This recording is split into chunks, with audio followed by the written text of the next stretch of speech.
Hey, we're here today in Las Vegas, Nevada at Brooklyn Billy's, talking to great author Jekyll, Griffen, author of Creature from Jekyll Island, many other great works, and we're hoping to get his views on a couple of things.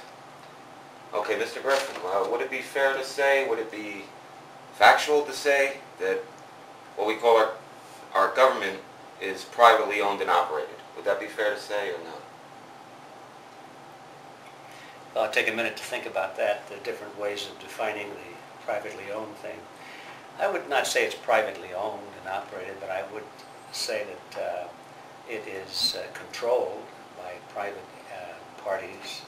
It is definitely controlled, if not owned, if you get the distinction right there. And the people who are controlling it are not the voters. So I think that's really what you were driving at. The government is under the control of influences and organizations and movements that are completely different from the perception that most of us Americans have or had at one time when I was younger and I was learning about the American system and how the votes work and who gets elected and how long they're in office and all of that sort of thing. I got the impression that, no, this is a government of the people, by the people, and for the people. That's what I thought. Yeah, well, it's a nice dream, and I think at one time it probably was that way.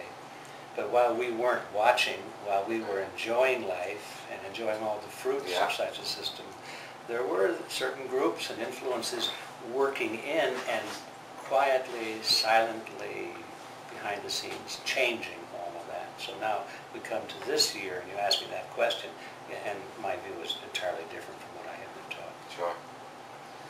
Let me see, that may answer my next question.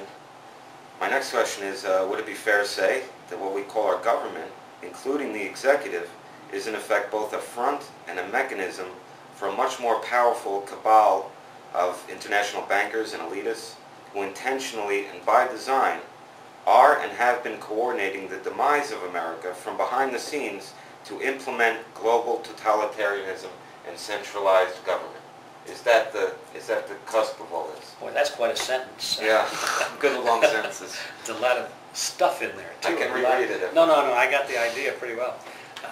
I think in general I would have to agree with the import of what you were saying, but you could pick on some of the words, For one thing, when you say the demise of America, I believe that the people that you're talking about, the elitists, I think is one of the words you chose, certainly the ones who are in control, that have privileges that the average citizen does not have. We call them the elitists, yes. They probably don't think of this creation of a global government based on the model of collectivism. They don't think of that as the demise of America. They think it's good.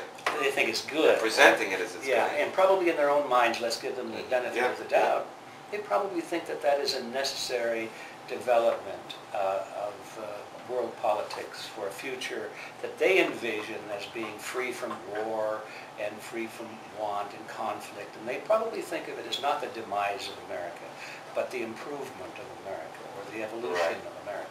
So you could pick at words like that, but those of us who liked it the way it was and look ahead and see the way it's turning out to be, and we can see where it's headed, then I would agree that it is the demise of America. It's certainly the demise of a sovereign America, where it would be independent. Right. But in my mind, it goes beyond sovereignty. It's a question of America not just being an independent nation, but being a free nation, being a place of opportunity, a place of privacy. That's the America that comes to mind when I hear the word America. And that is certainly under demise right now. Right. So all of the things that I think are of value to human productivity and fulfillment are all in attack. That's very important. And coincidentally, this agenda that they're pursuing would lock in their power with the technology we have today. They could lock their power forever for their bloodlines, their families could remain in power, where we'll have just a super class, and then we'll have the elite, and we'll have everyone else who will be either slaves. Yes, and I think I come back to a theme that is one of my favorites, and it's probably a result of the fact that I've read too much of the stuff written by these people. I read their stuff, and I can put myself into the mind of an idealistic student, saying, "Oh, that sounds pretty good, the way they described it, you know." And I can see that their attitude, perhaps expressed best by one of the great leaders of this their movement, I say this movement, is Cecil Rhodes. Now, Cecil Rhodes, wrote quite a bit on this, and he created this secret society to perpetuate the very goals you're talking about. And they think of it as a wonderful thing. And Cecil Rhodes said, this is a culture we have developed. It's the best culture in the world. It's the best system in the world, the highest level of education, the highest standard of living. And he says, look around you, and you see all of these ignorant masses. They don't know anything. It's not their fault, but you're not going to trust the world to them. Do you think that they're capable of self-government? No, he said, you see. No way. We owe it to them. It's noblesse oblige. It's our obligation to rule. Right. It's our obligation to rule. That's their mindset, you see.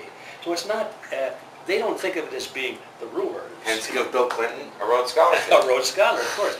And he's into that. And most of the people that we're finding disagreement with today at positions of power are into that.